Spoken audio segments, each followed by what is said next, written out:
Assalamualaikum warahmatullahi wabarakatuh. Waalaikumsalam warahmatullahi wabarakatuh. Hari ini kita akan membahas sales kontrak. Sales kontrak itu adalah perjanjian antara eksportir dan importir. Ya, perjanjian antara eksportir dan importir tentang kontrak barang yang dibeli, harganya, jumlahnya. Pertama kali itu yang dibicarakan itu. Jadi harganya berapa, jumlahnya berapa, ya, kualitasnya apa. Nah, itu yang kira-kira yang akan kita bahas hari ini. Ya. Oke, kita lanjut.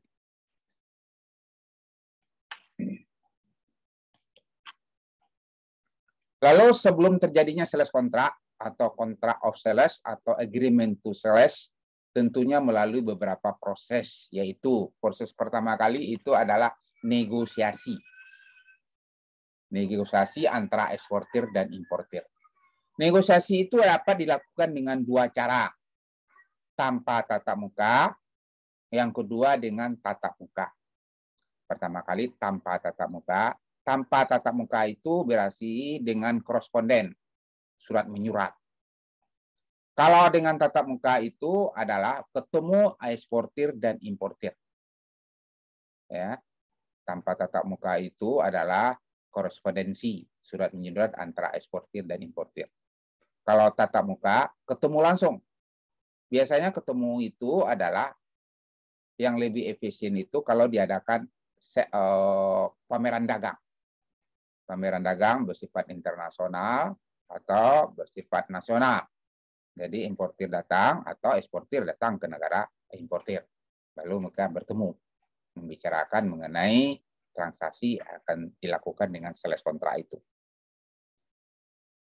Lalu pada umumnya dapat dimulai dari pencarian buyer. Ini tanpa tatap muka.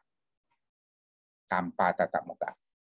Pada umumnya dapat dimulai dari pencarian buyer dengan perkenalan baik melalui surat, melalui fax, maupun email. Ini banyak terjadi karena biayanya sekarang lebih murah pakai email. Nah, tanpa tatap muka ini pertama kali adalah surat dari eksportir ke importir. Surat pertama itu namanya tahap promosi. Jadi dia memperkenalkan barangnya, menyampaikan kualitasnya, harganya kepada importir atau consignee. Jadi importir itu amannya juga bisa consignee, bisa importir, bisa buyer, bisa pembeli. Selanjutnya importir akan balas. Nah, namanya inquiry. Inquiry itu permintaan. Jadi barang yang ditawarkan itu tentu ditawar dulu. Ditawar, ya mungkin kualitasnya, harganya, jumlahnya, syarat penyerahannya, dan lain sebagainya. Nah, selanjutnya akan dibalas lagi oleh eksportir. Itu tahapnya overseat atau penawaran. Ya, penawaran. Jadi mungkin harganya diturunkan, kualitasnya apa yang diminta, dia akan tawar-menawar dalam transaksi sales kontrak itu. Selanjutnya importir akan balas lagi. Importir akan balas lagi. Nah, namanya tahap overseat, sudah itu order sheet. Order sheet atau PO. Nah, ini terjadi. Jadi apa yang diminta oleh importir? PO. Jumlahnya berapa? Ini sudah mendekati transaksi ini. Dan selanjutnya baru dilaksanakan kontrak, sales kontrak antara eksportir dengan importir. Kalau udah final semua, baru dilaksanakan. Ini semuanya melalui surat menyurat antara eksportir dan importir. Itu dengan tanpa tatap muka. Ya. Lalu overseat itu tidak mempunyai batas. Ada overseat itu ada banyak istilah. Tidak mempunyai batas waktu berlaku, sewaktu-waktu dapat dirubah. Maka sering ditandakan without engagement atau subject solved unsolved subject to our final confirmation. Nah, itu biasanya di istilah-istilah yang dipakai itu free offer. Free offer itu penawaran bebas tanpa batas. Tapi tidak mempunyai batas berlaku, sewaktu-waktu dapat berubah. Ada juga yang firm offer, ada penawaran tetap. Tetap itu maksudnya ada jangka waktunya. penjual atau eksportir dapat mempertahankan kondisi penawarannya sama dalam batas waktu yang ditetapkan. Nah, biasanya 1 tahun atau 1 bulan atau 2 bulan. Dalam offer sheet itu biasanya ditulis this offer will be valid until itu tanggal berapa. Offer sheet this offer will be valid, berlakunya until-nya sampai tanggal berapa. Nah, kita sebagai eksportir harus hati-hati. Ya, harus kita lihat itu penawaran itu sampai tanggal berapa, apa setahun, paling lama setahun, 6 bulan, 3 bulan. Nah, itu. Lalu order sheet, atau yang dinamakan juga purchase order only. Jadi order sheet itu biasanya datangnya dari importir atau purchase order.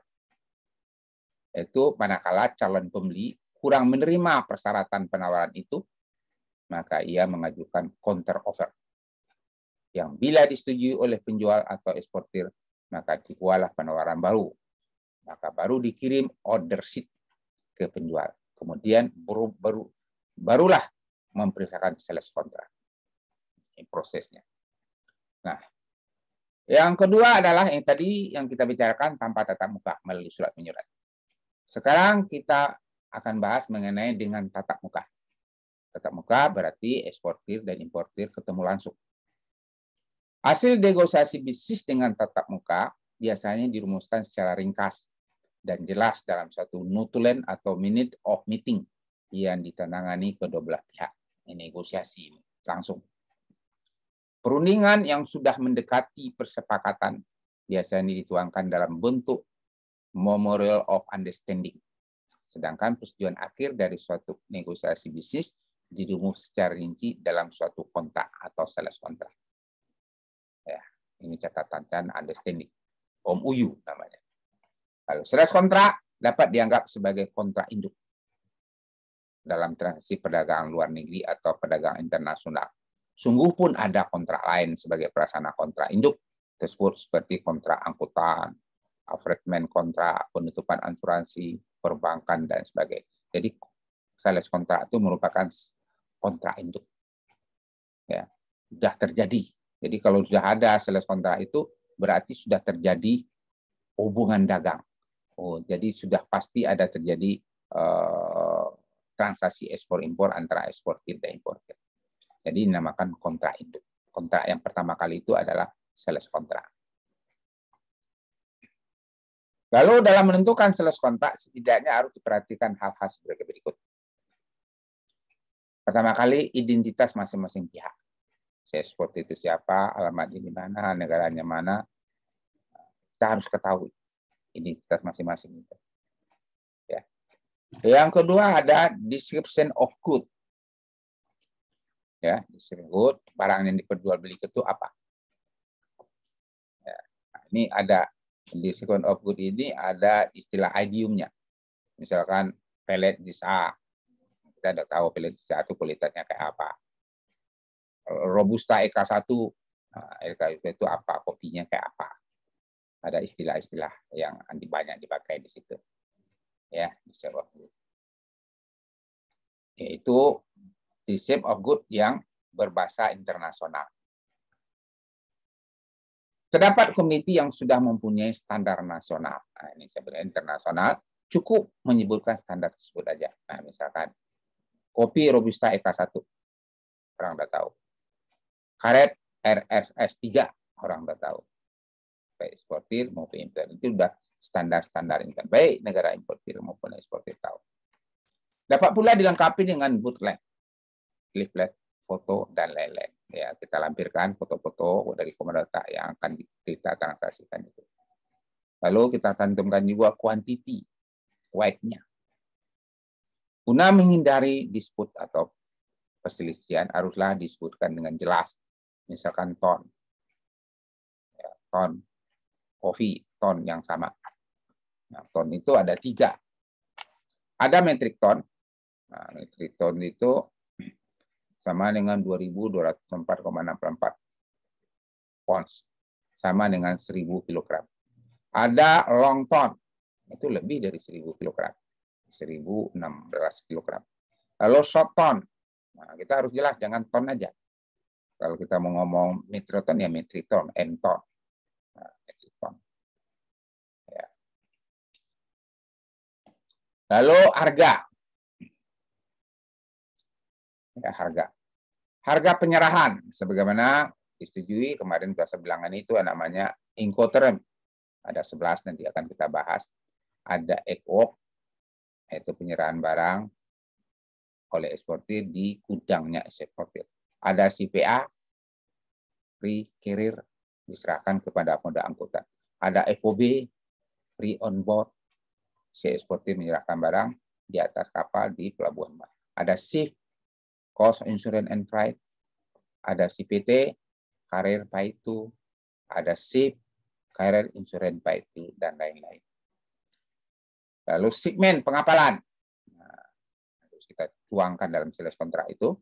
Tanggalnya berapa, bulannya berapa, pelabuhan muatnya berapa, di mana, tujuannya kemana. Part segmen. Apakah boleh diekspor sebagian? Apakah boleh pindah kapal? Diperbolehkan atau tidak? Itu atas kesepakatan antara eksportir dengan importer. Lalu pembayaran dengan LC atau non LC, sebagaimana yang dikehendaki. Untuk hasil bumi, pembukaan LC tidaklah full amount. Ya kadang-kadang karena ada 95% dianggap 97%, jadi sisanya itu paid after final weight report. Jadi dianggap penuh. Ya, kadang-kadang ikan hias itu sampai 15% mati, tapi dianggap penuh, dianggap dibayar tunai semua. Kenapa? Ya nggak mungkin nggak mati ikan itu. Kalaupun dibawa dengan pesawat dengan 3 atau 4 jam.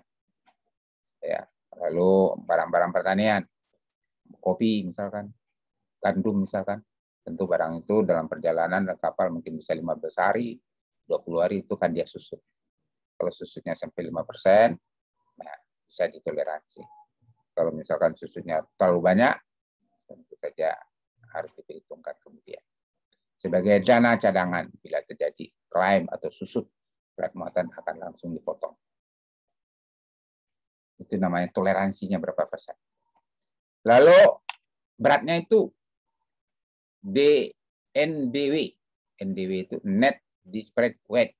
Ataukah barang beratnya itu berat waktu diserahkan. Atau net ship weight, atau barang itu waktu dinaikkan ke atas kapal. Nah, itu harus disebutkan dengan jelas supaya tidak ada sengketa antara eksportir dengan importir. Lalu valuta yang dipergunakan apa? Apakah US dollar, apakah yen, apakah euro, apakah dolar Singapura, atau dolar Hong Kong, atau dolar Australia? Nah, terserah persetujuan kita antara eksportir dengan importir. Batas tanggung jawab pembeli, penjual, asuransi, biaya pengapalan, biaya lokal. Nah, asuransi siapa yang menutup? Apakah si eksportir, apa importir? Kemasan dan merek. Nah, itu kita punya kemasan. Kemasan itu harus disesuaikan dengan barangnya. Mereknya apa? Kalau barang itu kita serahkan apa curah, atau loko, atau pakai bal, atau pakai karton, dan lain sebagainya. Siapa yang menanggung beban komisi kalau ada? Untuk maklar atau akhir. Lalu persyaratan ketentuan penalti. Anda kata terjadi sengketa, siapa menentukan penalti? Ketentuan mengenai force majeure. Force majeure itu adalah misalkan ada gempa, ada banjir, jadi barang terjadi kehendak alam ya. Force majeure di luar kekuasaan manusia. Penunjukan suatu pengadilan bila terjadi sengketa, Anda kata. Penunjukan badan arbitrasi. Arbitrasi itu adalah yang diselesaikan secara musyawarah, biasanya Kadin. Di Kadin itu ada namanya BANI, Badan Arbitrasi Nasional Indonesia. Sebagai penjelasan sengketa tanpa melalui pengadilan seperti BANI, Badan Arbitrasi Nasional Indonesia. Dokumen-dokumen yang harus dipenuhi oleh pembeli atau penjual seperti faktur itu invoice, konsumen itu BL, polis itu asuransi, sertifikat, parking list, SKA, dan lain sebagainya. Ya. Lalu sekecil apapun nilai suatu transaksi ekspor, seharusnya dituangkan dalam kontrak dagang yang dikenal dengan terminologi sales kontrak. Suatu transaksi internasional yang tanpa disadari sales kontrak cenderung untuk membuka peluang terjadinya selisih pendapat di prinsip di kemudian hari. Itu kita harus antisipasi. Kita tidak mengharapkan terjadi selisih, tetapi perlu diantisipasi. Lalu sales kontrak yang standar selalu berbagai rincian yang telah disepakati antara buyer atau importir dan seller atau eksportir. Kemudian sales kontrak tersebut akan dijadikan dasar pembukaan LC. Dengan demikian, jika terjadi selisih pendapat mengenai rincian dari LC, para pihak dapat mengacu pada kontrak dagang tersebut untuk ditelusuri apakah ada penyimpangan atau discrepancies antara isi kontrak dan isi sales kontrak. Walaupun sales kontrak itu tidak ada hubungannya dengan letter of credit. Tapi dasar dari letter of credit, karena sales kontrak itu adalah kontrak antara eksportir dengan importir, sedangkan letter of credit itu adalah kontrak antara importir dengan bank. Dengan mengisi marginal deposit. Bedanya di situ. Lalu urutan-urutan sales kontrak. Ada yang bertanya sampai sini, Bapak Ibu? Kalau enggak, kita lanjutkan. Sebelum sampai diterbitkan sales kontrak, maka dokumen pertama kali yang muncul adalah inquiry, yaitu permintaan pembelian dari potensial buyer. Inquiry akan dibalas dengan quotation atau penawaran harga. Jika quotation tersebut disetujui, maka tahap berikutnya adalah terbitnya sales kontrak oleh seller. Lalu suatu kontrak dagang akan menjurus kepada kontrak distribusi dalam hubungan dengan pembentukan suatu distributor atau agen atau seller supplier. Jadi biasanya kalau eksportir itu berhubungan dengan supplier, karena kadang-kadang barang itu berasal dari supplier. Dan importir berhubungan dengan distributor, karena barang yang akan dibeli itu tentu akan didistribusikan, akan dijual oleh distributor. Ya, jadi misalkan supplier hubungannya dengan seller atau eksportir, yang menyediakan barang itu supplier. Kalau suppliernya itu biasanya eksportir itu akan mempunyai kontrak dulu dengan supplier tentang kualitas. Selanjutnya importir juga akan bikin kontrak tersendiri juga dengan distribusi atau distributor. Karena dia yang akan menjualkan barang nanti sampai barang itu dibeli di dalam negeri.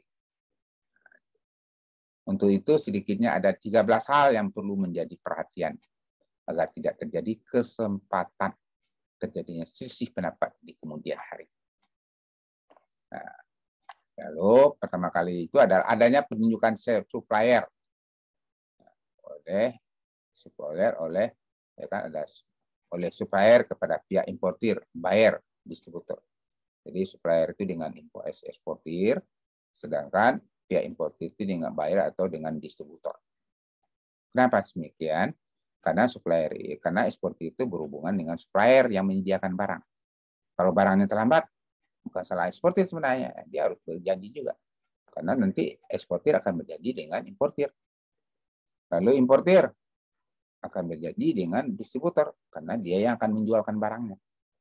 Sebaiknya dilakukan seperti itu supaya rencana atau sales kontrak yang sudah ditandatangani tidak ada hambatan di kemudian hari. Yang kedua, setelah penunjukan tersebut diterima secara resmi oleh pihak yang ditunjuk, demikian kesempatan di antara kedua belah pihak sudah terjadi, yaitu mengenai perjanjian pendistribusian. Pendistribusian itu oleh importir suatu komoditas tertentu dengan kondisi tertentu pula yang akan ditentukan pada pasal-pasal sebagai berikut. Jadi importir itu berjanji dulu dengan distributor karena dia akan menjualkan barangnya di dalam negeri. Ya, tapi ada juga langsung importir. Ya, ini lihat kondisinya. Lalu untuk mencapai kesepakatan yang tidak kalah pentingnya adalah perlu adanya penegasan yang jelas tentang jenis komoditi apa yang ingin didistribusikan. Itu adalah perjanjian antara si importir dengan distributornya. Ya. Lalu setelah mengetahui jenis komoditi, kita juga perlu menegaskan kemana komoditi tersebut didistribusikan beserta wilayah yang dieksklusifkan. Terus si distributor ini tentu juga menjual barangnya. Misalkan masuk dari Jakarta, mungkin akan dijual ke Jawa Tengah, ke Kalimantan, kemana, terserah bagi dia. Pokoknya dia wajib menjualkan barang sesuai dengan ketentuan yang sudah disepakati oleh distributor. Lalu suatu kontrak distribusi akan disertai dengan kewajiban atau target yang harus disepakati oleh distributor. Misalkan dalam 1 bulan harus mencapai sekian peti kemas atau sekian ratus metrik tons. Sebaliknya supplier pun diwajibkan juga untuk mematuhi ketentuan-ketentuan yang menunjang kelancaran pencapaian target tersebut. Dalam hal ini bisa berupa supply yang berkesinambungan, standar mutunya, dan lain sebagainya. Jadi saling ini. Karena barang itu berasal dari supplier. Eksportir kan yang menjual aja atau mengekspor aja, mengekspor. Sedangkan di importir, barang itu akan dijualkan oleh distributor. Nah, kalau semuanya itu tidak sesuai dengan ketentuan yang ada, dengan jadwal-jadwal yang tidak tentukan, tentu perjanjian dalam surat kontrak itu akan macet atau akan tidak bisa dipenuhi sesuai dengan janji yang sudah kita bikin. Lalu dalam hubungan ini, supplier dan distributor diwajibkan secara bersama-sama menjaga hal-hal yang dieksklusifkan pula. Misalkan harga penjualan, promosi, ya, ingredient, maupun strategi pemasaran lainnya yang menyangkut jangka pendek maupun jangka panjang. Ada yang bertanya sampai di sini? Pak, ada contoh sales kontraknya nggak, Pak? Biar kita ada gambaran. Ya, ada nanti. Ya, ada. Oke, baik. Terima kasih, Pak. Ya. Pak, mau bertanya, kalau misalkan ada penambahan pasal dalam sales kontrak itu apa perlu dinegosiasikan ulang, Pak? Misalnya ada tambahan itu udah jadi. Gimana? Surat kontrak sudah jadi, kalau itu harus dibicarakannya matang dulu lah. Ya, misalkan udah jadi ya, sudah jadi, sedangkan akan berjalan, ya kan, akan dilaksanakan, misalkan seperti itu. Lalu kita ingat lagi, wah ini itu kan harus, berartinya sales kontrak itu harus diulang lagi, belum terjadi penjualan atau pengekspor impor itu belum terjadi jadinya. Ya bisa aja kalau kedua pihak menyetujui hal yang seperti itu. Ya. Terima kasih, Pak. Dalam hubungan ini supplier dan distributor, ya ini harus di jangka panjang. Lalu dalam perjanjian tersebut mutlak harus diperjelas tentang kemungkinan kejadian yang berada di luar jangkauan manusia yang merupakan bencana alam seperti gempa bumi, kebakaran, banjir, meletusnya gunung Merapi, yang semua itu dapat dikategorikan sebagai seed of good, kehendak Tuhan. Dalam hal terjadinya force majeure, para pihak-pihak tidak dapat disalahkan, baik dalam pencapaian target maupun terjadinya kelambatan pengiriman dan delivery. Itu di luar kekuasaan kita. Itu force majeure itu pasti ada. Lalu pada saat bersamaan perlu dijelaskan mengenai penggunaan merek dagang, trademark, merek jasa, servis mark, logo, desain, copyright, hak cipta, paten, dan lain-lain yang berhubungan dengan hak milik intelektual. Jangan sampai disalahgunakan tanpa hak atau didaftarkan ke instansi terkait tanpa izin yang berhak. Jadi misalkan kita mau ekspor Indomie itu milik Indofood, sedangkan kita bukan perusahaan Indofood, ya minimal kita minta izin. Nggak bisa kita importnya. Kalau ketahuan nanti kita akan dikawal. Itu hak kekayaan intelektual, hak merek, itu harus dijaga. Lalu di samping itu perlu dipertegas jika ada pemesanan desain khusus. Jika terjadi salah penggunaan desain pihak lain yang sudah dipatenkan, pihak mana yang akan bertanggung jawab secara yuridis. Dan hak milik intelektual akan sangat erat kaitannya dengan Konvensi Paris.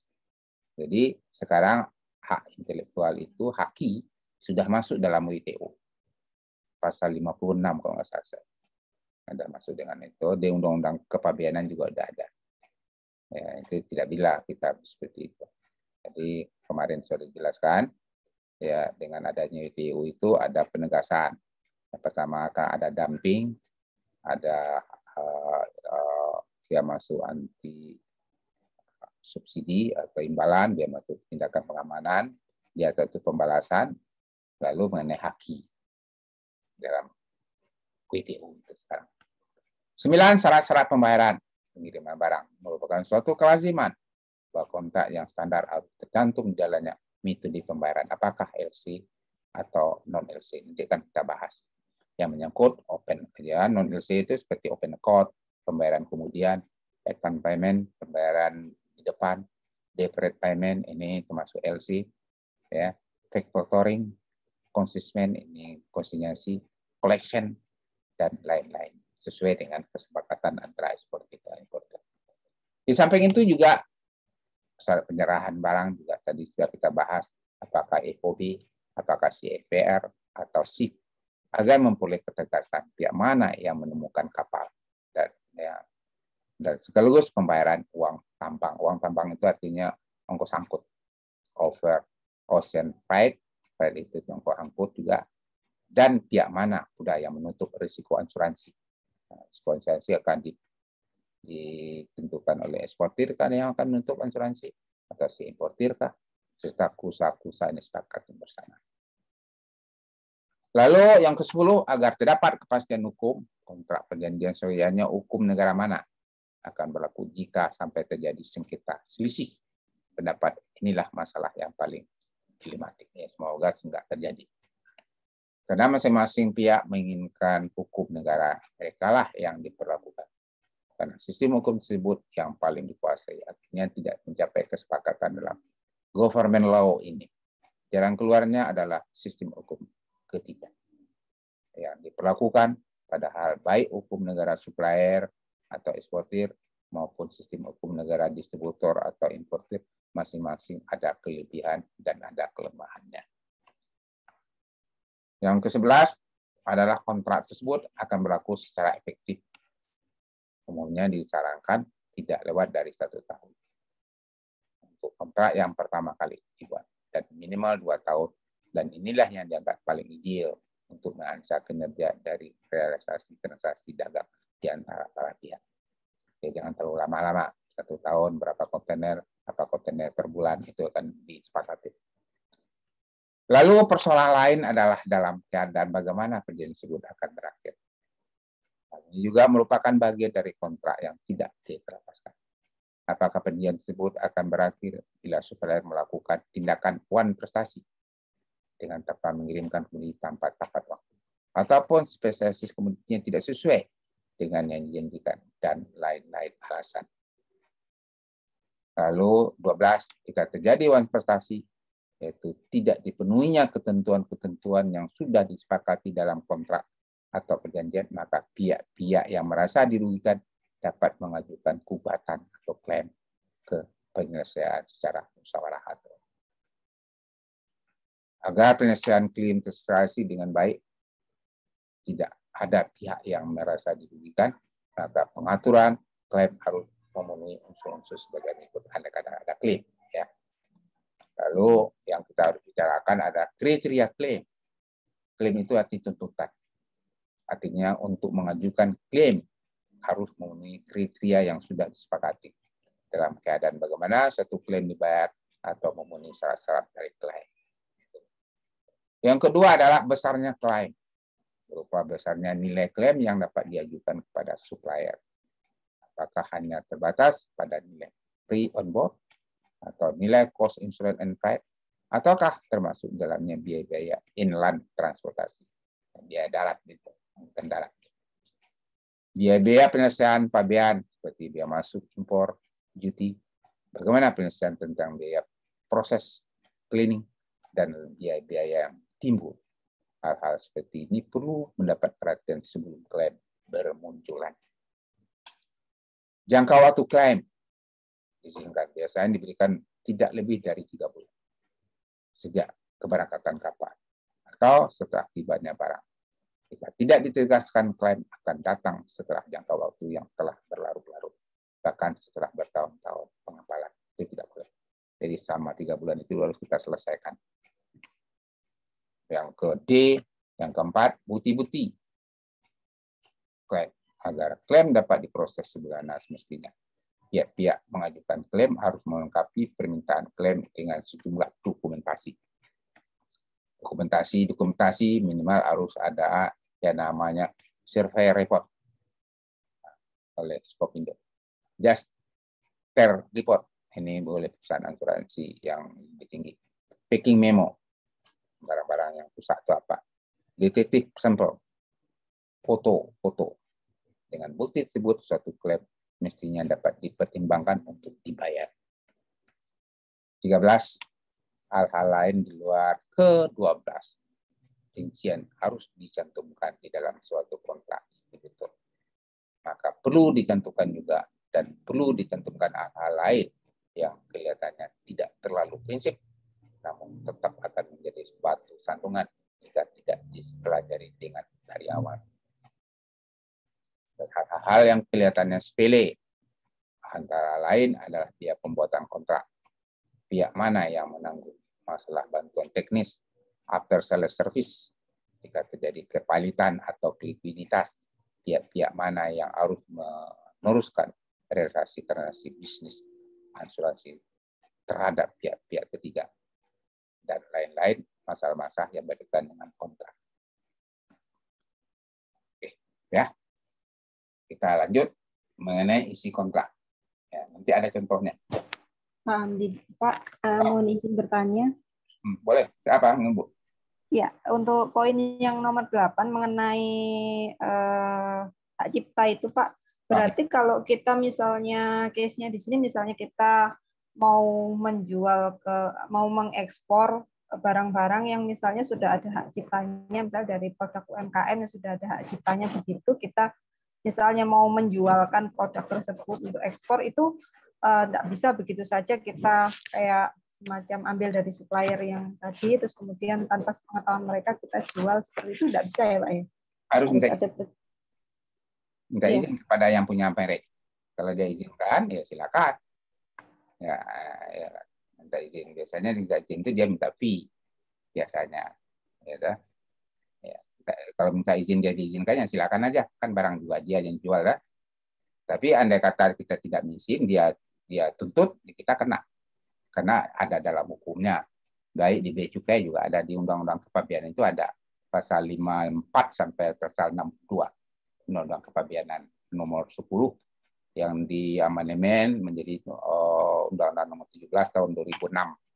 Ada. Terima kasih, Pak. Ya.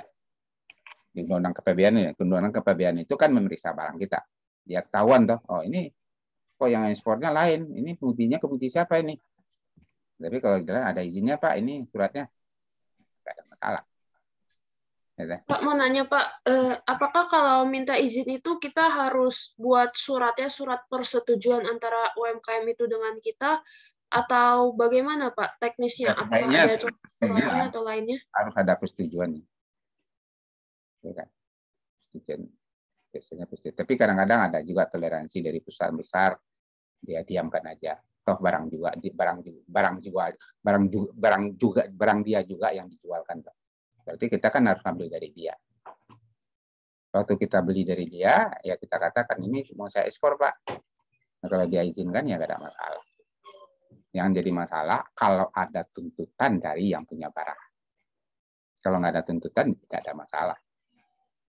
Misalkan di Indomie ada tuntutan dari Indomie, kamu ekspor sendiri, kan kamu punya barang saya, mana izinnya? Tapi kalau dia diam aja berarti kan udah selesai masalah kan, nggak dituntut. Orang Bea Cukai itu tahunya kalau ada tuntutan baru masuk ke pengadilan niaga namanya. Gitu. Ya, karena dia kayak Indomie misalkan, kan untung juga dia dijualkan barangnya. Mau nggak mau kan ibu beli dari dia kan. Misalkan Aqua, kan ada pabrik Aqua. Nah, Aqua itu tentu kita mau ekspor Aqua itu kan beli dari dia. Ya, mungkin dia kasih aja udah lah nggak apa-apa katanya. Ya, tergantung seperti itu. Ya, kalau dia dapatkan ke hukum HAM itu kan ada itu. Ya, jelas Bu? Ya. Ya baik, terima kasih Pak. Pak mau nanya Pak, apakah kita bisa nih Pak, misalnya ada UMKM produknya namanya ABC gitu Pak, ABCD. Terus di gitu kita punya perusahaan sendiri yang namanya EFG gitu. Kita mau eksporin produk dia, tapi kita ekspornya atas nama ABCDEFG gitu. Jadi nama UMKM dengan nama perusahaan kita yang untuk ekspor itu Gabung. disatukan ke dalam kemasan itu, kita ekspor itu bisa atau enggak Pak? Ya bisa, nggak apa-apa. Itu kan namanya udah berbeda kan. Sebaiknya ini saya lihat ya UKM itu seperti itu kadang-kadang. UKM itu kita sebenarnya dengan merek atau logo kita harus mandiri. Jadi kita bisa besar kalau kita berani sendiri. Jadi istilah mana dadamu ini dadaku. Kita harus berani bertanggung jawab semuanya. Kadang-kadang UKM mungkin modalnya kecil, kadang-kadang nggak punya merek, nggak punya logo, nggak punya izinnya lengkap. Nah, sebenarnya itu diurus secara baik. Tapi kadang-kadang mengurusnya itu butuh biaya. Ya kan banyak kawan-kawan kita yang bikin bumbu masak, bikin ini. Kadang-kadang bumbu masak itu dibikin aja logo halal. Sedangkan dia nggak pernah ngurus halal. Itu kadang-kadang dia caplak sini, caplak ini. Kita nggak bisa gede kita. Kalau kita berpikir seperti itu. Kalau kita mau gede itu ya mau nggak mau kita harus betul-betul tampil dengan apa adanya kita. Ya kan? Dan kita berjuang untuk memperjuangkan merek kita, baru kita jadi. Dan merek itu kan nggak susah-susah banget. Kenapa nggak susah-susah banget? Ya kayak orang-orang Jepang lah. Mitsubishi itu nama Mitsubishi kan nama Honda, namanya nama dia aja. Nama kita sendiri juga dipakai juga nggak apa-apa. Dan semuanya itu kan ada ketentuan-ketentuannya. Misalkan makanan, itu kan ada di Jinpom mengeluarkan peraturan-peraturan nomor 35 berapa itu. Dan itu membuat kita besar dengan kita tampil apa adanya. Ya, kalau kita nggak mau kan nggak akan dikenal orang selama-lamanya. Ya kita begitu-begitu aja. Kita harus berani menghadapi tantangan itu. Baik untuk penjualan dalam negeri maupun untuk penjualan ekspor, sama saja. Ya, kita harus punya logo, merek dagang sendiri, izin sendiri. Kadang-kadang takut dengan pajak. Pajak itu nggak usah ditakutin. Pajak itu kalau UKM kan 0,5% nggak apa-apa lah. Sedikit-sedikit kita pindah. Ya kan itu negara kita juga. Jangan takut. Kadang-kadang ya mungkin aparat kita kadang-kadang kalau nakut-nakuti nggak membimbing. Ya saya rasakan juga seperti itu. Ya kan? Ya, seharusnya kan aparatnya juga membimbing lah. Dan misalnya kalau kita mereknya udah ada, sudah lengkap semua, biasanya kementerian-kementerian itu banyak bantuan di situ. Ibu kan merasakan ciri banyak bantuan kan? Ibu UKM ya Bu ya? Bukan Pak. Udah perusahaan gede? Bukan Pak, saya masih mahasiswa Pak, lagi belajar aja Pak. Nah, ini lebih bagus gitu. Kita harus mandiri sendiri. Andai kata nanti akan berusaha, kita ikutin aja peraturannya ada semuanya. Itu peraturan itu tidak menghambat sebenarnya. Peraturan itu adalah untuk kepentingan kita. Untuk kepentingan pengusaha. Jadi kalau kita punya merek sendiri, izin dagang sendiri, misalkan kita departemen itu kan banyak. Ada industri, ada pertanian. Kalau barang kita barang pertanian, ada barang perdagangan, semua itu ada dana untuk membantu UKM itu. Misalkan pelatihan-pelatihan dikasih gratis. Kadang-kadang macam-macam. Pelatihan teknis, kadang dikasih bantuan, dan lain sebagainya. Itu kewajiban dari kementerian itu. Ya, tenaga kerja, itu ada pelatihan-pelatihan yang semua yang gratis dikasih kepada UKM. Dan pelatihan itu betul sungguh-sungguh kita hadapin kalau kita ingin maju. Dan semuanya peraturan-peraturan yang dia bikin, itu baik semua. Nggak ada yang menghambat. Nah, jadi kita makin lama makin maju. Semua perusahaan-perusahaan yang besar-besar itu saya lihat itu betul-betul perusahaan-perusahaan yang dari awalnya itu terjun apa adanya dan dia bergabung dengan kementerian-kementerian ya, dinas perdagangan, dinas perindustrian, dinas kehutanan, dinas pertambangan, apa sesuai dengan komoditi barang kita, dinas industri, itu baru kita bisa maju di situ. Itu yang saya lihat ya. Sekarang kita lanjut pada isi daripada sales kontrak. Pada dasarnya suatu kontrak dagang minimal akan berisikan perihal sebagai berikut. Nilai dan harga satu dari komoditi. Kuantumnya atau jumlahnya. Metode pembayarannya, term of payment. Metode penyerahan barangnya, apakah FOB, CPR, dan lain sebagainya. Lalu dokumen-dokumen yang diminta diperlukan, minimal diri, commercial invoice, faktur dagang, bill of lading, bill of exchange, wesel, consignment, bill of lading artinya surat bukti angkutan, polis asuransi, insurance police, packing list, with list, certificate of origin, surat keterangan asal barang atau SKA, minimal itu. Lalu kadang-kadang diminta juga certificate of analysis, proses certificate, certificate of head, sanitary certificate, consular invoice, kemarin sudah silakan invoice itu ada 3, performa invoice, consular invoice, dan commercial invoice. Khusus untuk angkutan yang dilakukan melalui udara, kita minta dengan I will bill. Perlu diperhatikan di sini bahwa I will bill itu bukanlah dokumen detail. Dokumen detail itu dihubungkan kepemilikan. Artinya di LBL itu tidak diperlukan lembar aslinya untuk menembus komoditi pada perusahaan penerbangan. Sebenarnya bill adalah dokumen of detail untuk itu. Pada saat menembus dokumen itu di gudang perusahaan penerbangan diperlukan BL yang asli. Jadi untuk nanti kita bahas mengenai will bill itu. Cara pengapalan parsemen atau transmen. Cara pembuatan dokumen pengapalan maupun dokumen finansial. Perusahaan pelayaran mana yang dikehendaki termasuk di dalamnya. Bendera kapal, usia kapal yang ditentukan. Usia kapal untuk negara-negara internasional itu minimal harus umurnya 25 tahun ke bawah. Nama bank atau advising bank, jenis dan bentuk LC termasuk cara-cara penyampaian LC, pihak-pihak menanggung biaya yang ditimbulkan oleh LC, cara penyelesaian klaim, klausa asuransi, pelabuhan muat, pelabuhan bongkar, termasuk tempat penyerahan barang di tempat penerimaan, please delivery dan please of receipt. Nah, siapa?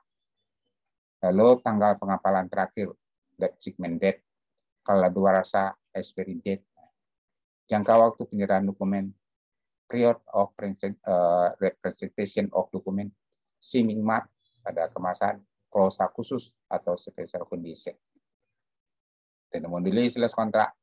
Jika ditelusuri lebih jauh, terdapat beberapa istilah yang mempunyai pengertian yang sama dengan sales kontrak, yang pada dasarnya memiliki fungsi yang sama pula. Istilah-istilah tersebut adalah order sheet. Nah, dengan order sheet itu sudah terjadi sales kontrak yang disiapkan oleh buyer atau importer. Order sheet ini berisikan rincian yang sama dengan sales kontrak, disepakati oleh kedua belah pihak dengan membubuhkan tanda tangan masing-masing sebagai tanda persetujuan, maka order sheet itu sudah berubah bentuknya sebagai sales kontrak. Lalu purchase order, nah, ini juga ada terjadi. Jadi sering menjumpai dalam suatu kontrak ekspor impor. Nantikan sales kontrak disiapkan oleh buyer untuk melakukan suatu pemasaran kepada seller. Berdasarkan PO, purchase order itu para pihak menyelesaikan transaksi dagang antara negara maupun transaksi perdagangan lokal. Seperti halnya order sheet, maka PO pada akhirnya juga diintik dengan sales kontrak yang mendasari suatu kontrak ekspor dan impor. Indent letter. Nah, tidak kalah pentingnya adalah suatu pesanan atau dikenal dengan istilah indent letter. Dokumen ini juga disiapkan oleh importir atau buyer dengan menuangkan rincian yang sudah disepakati sebelumnya yang mencakup harga satuan ataupun dokumen yang diperlukan. Pesanan yang disebut indentor. Indentor ini misalkan orang yang memiliki barang. Misalkan ada supermarket, tapi dia sendiri bukan yang ekspor importirnya. Ya importirnya importir sendiri. Nah, tapi barang itu ditujukan untuk suatu pabrik atau suatu supermarket yang gede. Itu namanya indent letter. Nah, jadi ada perjanjian antara importir dengan pemilik barang. 4. Performa invoice. Nah, performa invoice itu yaitu invoice atau faktur yang belum resmi, masih berbentuk sementara. Namun dalam praktiknya faktur dagang ini sudah dianggap dokumen. Artinya dianggap sebagai dasar pembukaan LC oleh importir. Ya, bisa dianggap juga. Dalam praktik dokumen semacam ini disiapkan oleh eksportir, shipper, importir, berdasarkan performa invoice. Dengan demikian, performa invoice artinya juga status sebagai kontrak dagang yang harus dijadikan pegangan para pihak jika terjadi sengketa dagang. Ini kalau misalkan ekspornya itu tidak berjalan lancar itu. Sales confirmation dalam terjemahnya mungkin dapat diartikan sebagai penegasan penjualan yang dikirimkan oleh penjual kepada pembeli sebelum peneliti dikirim dan sebelum LC dibuka. Disinilah fungsi sales confirmation untuk melandasi transaksi dagang yang berlangsung. Memorandum of Understanding, kesepakatan ruang kuantum yang besar atau dokumen maupun teknik pembayarannya rumit seperti sistem imbal beli, counter trade, maka pelaksanaan kadang-kadang dilakukan dengan suatu nota kesepakatan yang disepakati oleh kedua belah pihak setelah memahami perundingan atau proses negosiasi yang alot dan panjang. MOU lebih cenderung kepada transaksi dagang government to government G2G transaction seperti imbal beli sukor yang dilakukan pemerintah RI dengan Rusia. Sahnya sales kontrak. Kalau dilihat dari sudut hukum, suatu kontrak atau perjanjian dagang dikatakan sah, legal, kita memenuhi beberapa syarat subjektif maupun syarat objektif. Ini pasal yang ada di Indonesia, yaitu Undang-Undang Hukum Perdata 1320. Ya, dengan ada subjek. Subjek itu berarti orang. Objek itu berarti barang. Nah, itu membedakannya ya. Subjek itu berarti orang. Adanya unsur kesepakatan antara para pihak yang membuat perjanjian. Yang membuat perjanjian itu orang, bukan barang. Barang itu barang berarti. Ada yang unsur kedewasaan, yang dewasa, yang kecil, atau yang belum dewasa, itu kan orang. Subjek itu orang. Orang yang melakukannya. Ya, unsur kedewasaan antara pihak-pihak yang membuat perjanjian. Sedangkan yang objektif itu barangnya.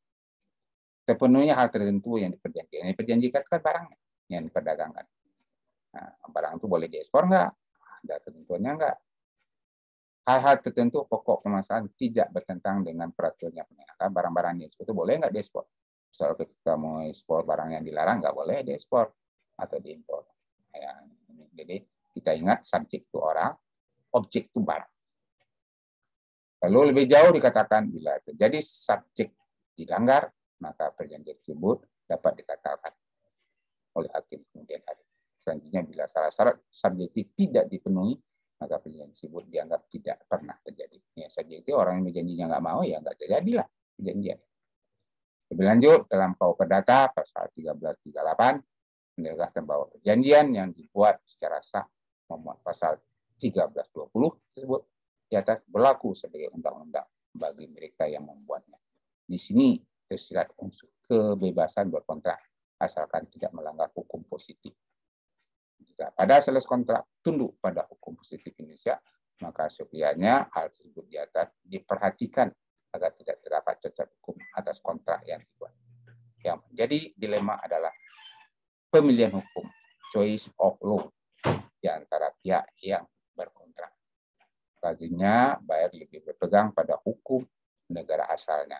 Sebaliknya, seller tidak lazim jika tunduk pada hukum negara buyer. Dengan alasan jika terjadi sengketa, mereka perlu mengeluarkan biaya yang tidak sedikit untuk membayar pengacara internasional untuk perkara negara buyer. Ditambah dengan biaya akomodasi, tiket pulang pergi ke negara pembeli. Peneliti buyer karena kekurangan memahami sistem hukum perdagangan negara, lalu bagaimana jalan keluarnya agar kedua belah pihak keluar sebagai winner, pemenang. Nah, untuk mencapai win-win solution akhirnya dalam praktek kesepakatan hukum negara ketiga. Itu perlu dicatat bahwa hukum negara ketiga hanya berlaku atau applicable jika transaksi ekspor tersebut ada korelasi dengan negara ketiga. Katakanlah bahan baku atau teknologi berasal dari negara tersebut. Ataupun karena adanya pemindahan kapal dilakukan oleh negara tersebut, khususnya untuk hukum perburuan, tidak dapat diberlakukan hukum negara ketiga atau hukum negara tetangga. Adanya pertimbangan lain di seller untuk tidak dapat menggunakan hukum lokal. Karena keputusan pengadilan negeri di Indonesia belum tentu diakui di luar negeri. Bisa-bisa diadili ulang, sehingga untuk eksekusinya akan mengalami kesulitan. Ini mengenai LC UCP 3. Ya, ini kita bahas juga, ya. Ini UCP, ini negosiasi dan ini. Ya, Ini UCP mengenai LC. Ya, walaupun di dalam LC selalu disebutkan nomor dan tanggal kontrak, intent letter, formal invoice, purchase order atau sales kontrak, kiranya hal ini mempunyai dampak yang positif untuk mencegah hal-hal yang mungkin akan mengacaukan sistem administrasi bank dan sekaligus terjadinya manipulasi. Jadi definisi sales kontrak dari atas dapatlah disimpulkan bahwa yang dikatakan dengan ekspor sales kontrak itu adalah kesepakatan dari eksportir dan importir melakukan dagang barang sesuai dengan syarat-syarat yang sama-sama disepakati dan masing-masing pihak mengikat diri akan melaksanakan semua kewajiban yang sama-sama disepakati. Pihak yang ingkar janji akan dikenakan sanksi dengan membayar ganti rugi kepada pihak yang dirugikan. Dengan demikian, ekspor sales kontrak sebagai suatu perikatan antara pihak-pihak yang terkait harus memenuhi 3 landasan utama perjanjian. Pertama, adanya kesepakatan antara kedua belah pihak. Itu yang namakan azas konsensus. Ada 3 azas. Pertama, azas konsensus, kesepakatan. Yang kedua adalah azas obligatoir. Kesepakatan antara pihak disampaikan akan mengikat kedua belah pihak dengan berjanji akan menjalankan semua hak dan kewajiban masing-masing. Tuangkan dalam kontrak dagang ekspor. Azas ini disebut dengan azas obligator. Yang ketiga adalah azas penalti. Kedua belah pihak bersedia memberikan ganti rugi kepada pihak lain bila tidak mendapat memenuhi janjinya dalam menjalankan kewajibannya. Azas ini disebut dengan azas penalti. Ada 3 azas: konsensus, obligatoir, dan azas penalti. Ketiga azas ini harus sepakat pada setiap kontrak dalam transaksi internasional. Nah, hukum negara yang bebas menentukan hukum negara mana yang akan dipakai untuk tiap-tiap kontrak. Tetapi sebaiknya boleh pula memakai hukum yang berlaku di negara eksportir atau seling kontrak ini tunduk pada hukum arbitrasi internasional. Karena itu dalam syarat-syarat kontrak dagang ekspor harus disebutkan dengan tegas ketentuan hukum. Namun demikian, oleh karena tujuan orang melakukan bisnis bukan untuk mencari perkara dan bukan untuk mencari kemenangan dalam perkara, tetapi adalah untuk membina saling kepercayaan, untuk mendapatkan laba atau untuk ditempuh tahap-tahap sebagai berikut. Tahap pertama, musyawarah. Ya, kalau jadi singkatan musyawarah dulu, ambigual solution. Tahap kedua, baru tahap pertama tidak berhasil, baru arbitrasi. Nah, perwasitan. Tahap ketiga, baru kita adakan kendala dan puncak perdagangan ekspor dapat dilakukan dengan cara lisan. Namun karena antara eksportir dan importir bermisi di dua negara yang berbeda, hukum yang berbeda, maka bahasa yang berbeda, maka untuk menghindari salah pengertian. Maka sebaiknya hak-hak dan kewajiban masing-masing pihak ditemukan dalam bentuk tertulis yang telah dapat dijadikan bukti dalam perkara bila terjadi perbuatan yang membawa sengketa ke pengadilan. Perlu diketahui bahwa perdagangan ekspor impor juga biasa disebut dengan perdagangan dokumen. Sebagai sebabnya lah, karena seluruh kegiatan transaksi diaplikasikan dalam bentuk dokumen. Barang-barang yang ditawarkan dalam bentuk dokumen yang kita sebut overseas, barang dikirimkan dengan kapal, dan sebagai bukti pengiriman dikeluarkan dokumen yang disebut dengan bill of lading, dan seterusnya. Jadi perdagangan ekspor ini adalah perdagangan dokumen juga. Dokumennya harus benar-benar teliti, tidak boleh salah. Semua jenis dokumen inti ekspor sales kontrak mempunyai posisi sebagai dokumen induk dan induk dari semua dokumen dalam perdagangan internasional. Semua persoalan, semua dokumen akan tunjuk pada ekspor sales kontrak ini. Nah, ini contohnya. Yang minta contoh tadi, nah, contohnya yang dalam bahasa Inggris, ya. Nah, this confirm of the sales process order urea. Jadi eksportirnya adalah PT Triarga, Sister 36, Jakarta Utara, Indonesia. Here after receipt of seller. Ini seller. Lalu pembelinya adalah Samsung Corporation di Korea Selatan. Lalu this above the mentioned contract part of agreed the buyer sell by the seller and seller. Sell to buyer and international urea under following term of and condition. Produk urea on caught by process process. Kuantitinya 3.000 metric ton. Terus spesifikasinya nitrogen content, nah prosesnya 60 ini sih ya. Zisnya through the 6 mesh lengkap sini. Lalu harganya $100 per metric ton.